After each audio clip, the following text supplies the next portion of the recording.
જય માતાજી। આજે આપણે બનાવશું સુરમાના લાડુ। તો હનુમાન જયંતિ આવે છે, ગણેશ ચતુર્થી આવે છે, તો આપણે આ લાડુ બનાવીશું। આ ઘઉંનો જાડો લોટ લીધો છે આટલો। આ ઉફાળું પાણી કર્યું છે ગરમ, અને તેલનું મોણ આપશું।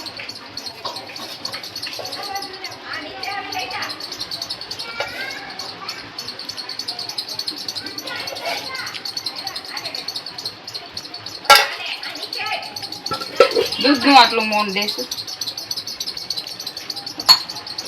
હવે આ ગરમ ઉફાળા પાણીથી આપણે બાંધી લઈશું। આપણે બાંધશું, ઢીલો નથી બાંધવાનો, આપણે કઠણ જ બાંધવાનું છે, ઢોકળા થાય એવું। હવે ઢોકળા તૈયાર થઈ ગયા છે। આવી રીતે બનાવવાના છે ઢોકળા, એટલે કાચા ન રહે, આ બધા તળાઈ જાય। એટલે આવી રીતે આપણે ઢોકળા બનાવવાના છે।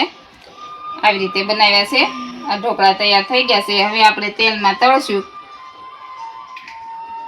તેલમાં તળવાના છે। તેલ હજી બહુ આવ્યું નથી, તેલ આવી ગયું છે, ઢોકળા તળાય છે। જો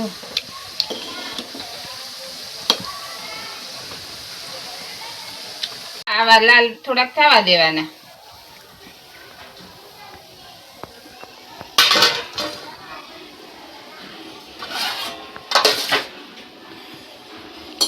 ઢોકળાનું સુરવું બનાવવાનું છે, એટલે આ કટરમાં પીસ્યું। તમારી પાસે કટર હોય તો ભલે, ન કરો ચાણીમાંય થાય।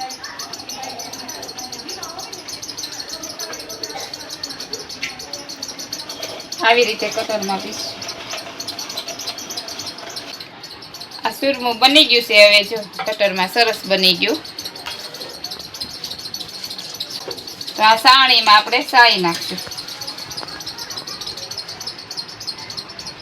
મોકળું થઈ ગયું બધું સરસ। સુરમું તૈયાર થઈ ગયું છે।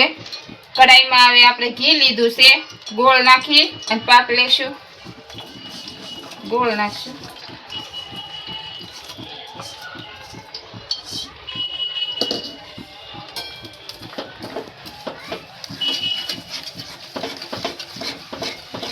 સરસ।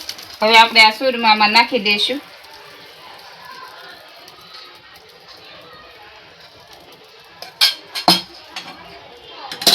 આ એલચી છે એ નાખશું।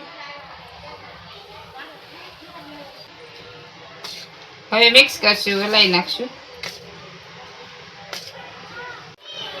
આવા બેઠા બનાવવાના છે, આવી રીતે બનાવવાના।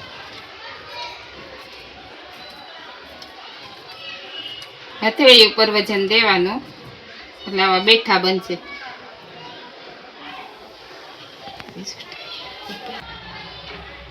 આવી રીતે આપણે આમાં પ્રસાદીમાં પૈસો નાખશું।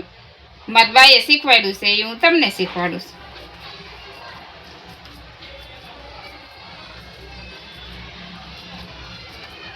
આ જેન ભાગમાં છે એ નીકળશે।